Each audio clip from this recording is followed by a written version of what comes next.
Welcome to Paris, everybody. I'll be your tour guide today, just taking you through many of the places that I saw in Paris that I think that you will also appreciate when you go there.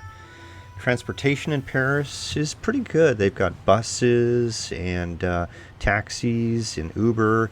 Yeah, they also have some really good mass transit. The tunnels will take you underneath many of the city streets to get you to these different train stations.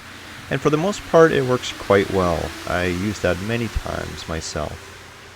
Traffic, it's pretty busy in the city, so one of the things I would recommend is take a look for little scooters. There's one there.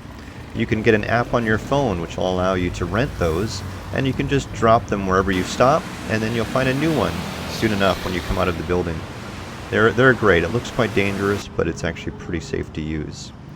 Walking is also very popular within the city. I highly recommend that. It allows you to see all the sights that include all the different stores, the churches, the street performers, and really get a good view of the city. If you, without walking, you'll miss many of the treasures that you would see otherwise.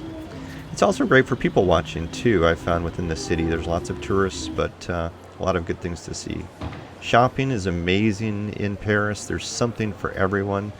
Everything from the big department store like this one to other small boutiques that the streets are lined with. Everything from purses to clothing, high fashion, to locally made Parisian art. The food as well is also very, very good in Paris. Everything from escargot to foie gras to baguettes with cheese and excellent wine. This is the Latin Quarter here in Paris, which is also a very lively and exciting place to go to dine. Highly recommend you make a trip there for some food. That's got a lot of good memories for me of walking through there and finding a place to eat. And of course there's Carrefour and many other stores like that to get a quick bite if you're in a hurry. But I recommend you sit down and have a proper restaurant experience at least a few times while you're there. There's some excellent historic restaurants there that you'll enjoy. Oh, Bastille Market, you must make sure that you get there. I think this was one of my top 3 places to go just because of all the different things that you can do there. The food there is, of course, amazing.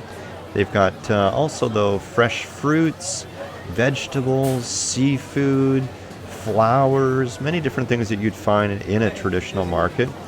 They also have oysters on the shell you can eat, all sorts of fresh cheeses.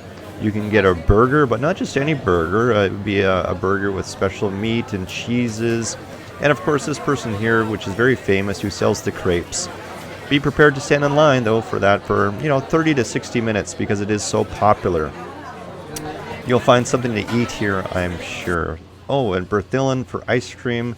It's world renowned and definitely worth a visit. For public toilets, make sure you have some change in your pocket because it does cost you money to use the public toilets. And don't get it mixed up with the recycling because those look very similar. Alright, let's take a look at some of the sites. Now, I recommend that you do book tickets online for these places. You can, for the Eiffel Tower, make sure that you're booking whether you want to go halfway up or all the way up. And it does get quite busy.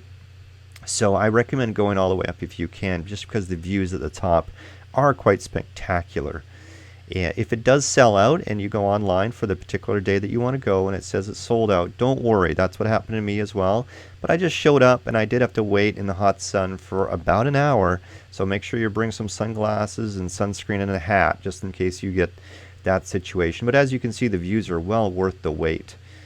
So I highly recommend it. I ended up taking the elevator to the top and then walking down. The Louvre. Oh, the Louvre will be amazing. There's a secret entrance that you need to find, which is at the top, and it will bypass the big lineups that you will find at the top. This is down below and in the below street level area, and this is above on the street level. You want to avoid that lineup and go to that little gate right here to find the mall entrance, and that will take you to this area here. That's what you want, and that'll be your first big lineup, and that could take about an hour to get actually in the Louvre. This here is the area where I started. Everybody will take a different route, and that's fine. The Louvre could be, a multi-day experience. I was there for about 3 hours, which is really not long enough, not long enough to do it justice. but I was on a tight schedule, and I did experience some wonderful things in the Louvre. If you're a history buff, it definitely is worth visiting. Even if you're not, I'm not that into history, but I had a wonderful time at the Louvre just because there's so many things to see. I'm just going to do a quick snapshot through some of the pictures I took there so you can see some of the things that you have to look forward to there. The of course, sculptures to me were fascinating. I really enjoyed as well the mummy area. They have real mummies there, which is just totally amazing to me. But also there's many paintings there as well. Of course, you'll see the Mona Lisa there, and keep in mind that the Mona Lisa has a dedicated room all to herself, but which is packed full of people. So if you are going to go to the Mona Lisa, make sure that you get there early for that. And also you'll see the original walls down below as well. So make sure you go down to the lower level to see that. That's well worth seeing as well. There's the Mona Lisa there. Make sure you buy tickets for the Louvre as well. You can buy those online, and again, that will save you probably between 30 and 60 minutes on a busy day if you already have your tickets.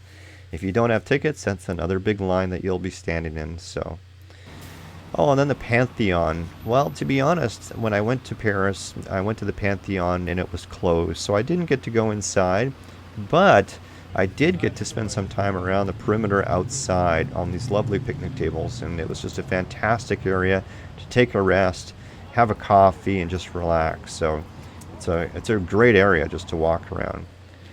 Sainte-Chapelle, I didn't buy a ticket for this, so I had to stand in line for about 30 minutes, but it's well worth going. I would highly recommend this one as well, because if you like stained glass, even if you don't like stained glass, when you go here you probably will, just because it is so amazing. And just save about at least 30 minutes to go inside and walk around and take it all in. It's quite spectacular. I don't think there's many churches in the world that have this level of stained glass artwork, so it really is something to see. It's not very big, so it won't take you very long. Now, they do demand that you are quiet when you're in there. Now, there's many different areas within Paris. This area number 1, it's where there's a lot of government buildings. There's a lot of sculptures. Of course, we have the bridges. Also have the Saint-Germain district, which is quite popular for shopping. And they've got a lot of good shops there, a lot of little boutiques that I'm sure that you will find treasures in.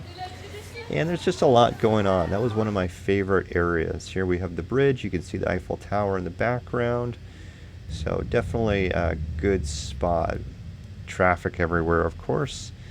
Oh, let's talk about the river. So the river for Parisians is really something to treasure. It runs right through the middle of the city, and it's really a kind of a way to tell where you are in the city as well when you're walking along the river or you discover the river. There's a lot of river boats, both party boats and restaurants, and you'll see what it looks like is half of Paris comes out and sits along the river. And they're just having a good time, maybe with a bottle of wine, a baguette, maybe some cheese. One of the things you can do, and what I'm doing here, is I actually took a river boat along the river, which gives you a very nice, unique view of the city. And you can see here, people just all the way along, just relaxing. So next time I go to Paris, I definitely want to spend a little bit more time just relaxing as they are there now, just alongside the river. It just looks fantastic. You get a lot of fresh air coming in off the river. What you'll see is people are walking and jogging and rollerblading down along the river. And I would imagine just a great way to make friends as well, right? Just so many people there enjoying themselves, relaxing. As you can see here, it gives you a very unique perspective on the city. I saw a lot of things from the river that I wouldn't naturally see. And even just walking along the river, you can see here there's a nice area for it. Very large, even much bigger than a sidewalk. It's like a promenade that runs all the way along. So just a great spot. I can't overemphasize that. And you can even exercise on the side of the river with these stationary bikes, which I thought was hilarious.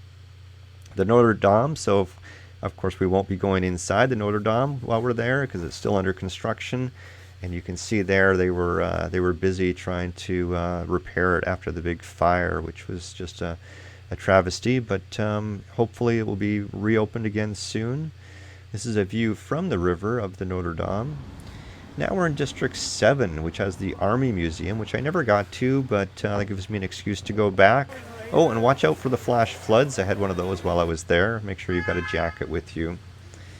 It's great shopping in this district, great restaurants alongside the river, so really a spectacular area, probably my favorite area. And then my favorite site, which is the Arc de Triomphe, definitely a place worth going to. Watch out for the roundabout. You have to go underneath the roundabout through the tunnel to actually get to the small island where the Arc is located. And you'll see here, there's no crosswalk to get past all those cars. So don't try to make a mad dash for it. Make sure you go underneath the street through the tunnel. You'll see the memorial here. When I was there, there was a large band playing. And then once you go up into the Arc, this is the second level, kind of midway point where there's a little museum before you get to the spectacular views at the very top. As you can see here, it's not too bad. It's not very crowded, but spectacular views down into one of the main shopping areas there of Paris. And you can see all the people, all the cars, just a really fantastic view of the city. I could just watch that for hours. Just so amazing. And there's the traffic again. So to get back out from there, you have to go back down underneath all the cars. Musée d'Orsay is another museum. If you like paintings, you must go see this museum. You'll see paintings by the likes of Van Gogh and many other famous painters. It's not as busy as the Louvre. They've got a great bookstore, a really neat restaurant, and large clock that you can go see. It's major 19th and 20th century European art collections, and it's in a former railway station, which makes it even more unique. Just the whole space of that area I found was just spectacular.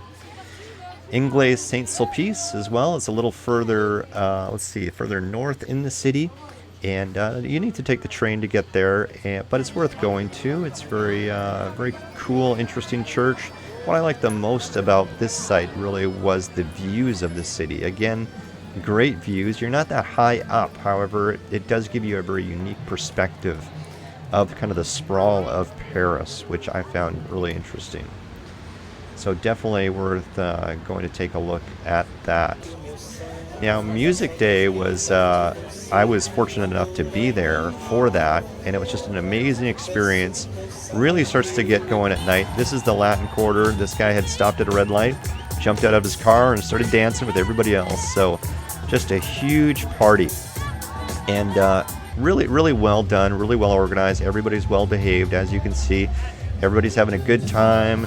Different types of music on every street corner. So no matter what you're into, you will eventually find it. I walked all over the city, and it was just such an amazing experience. Nothing I'd ever seen before.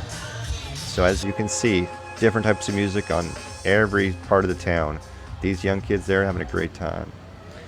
In the evening in Paris, it's quite magical. It's not like any other city, I think, as you walk through it, especially in the summertime. Just lots of lights, lots of great restaurants to pop into for maybe a glass of wine or a special treat. There's police around the city, which is good. The security there is quite nice. And I felt very safe everywhere that I went within Paris. So I can't say that you won't have any problems, but I can say for me, at no moment did I ever feel any sort of fear or scared at all. So very safe city overall.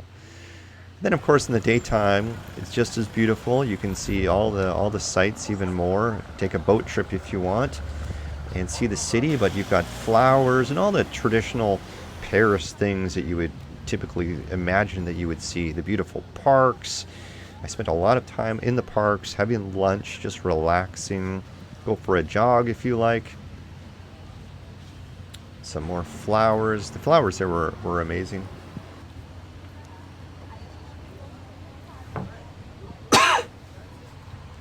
Then they have this great bridge where couples come to this bridge and they buy a lock and they write their name on it.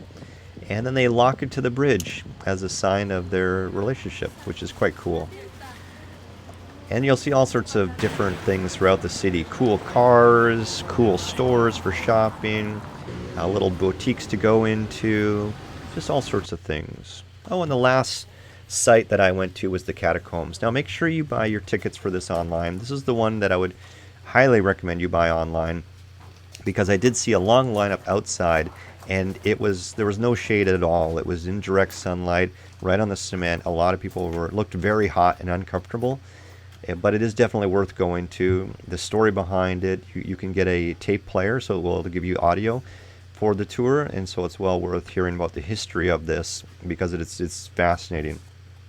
So you can go through that. It only takes about a half an hour, maybe 45 minutes.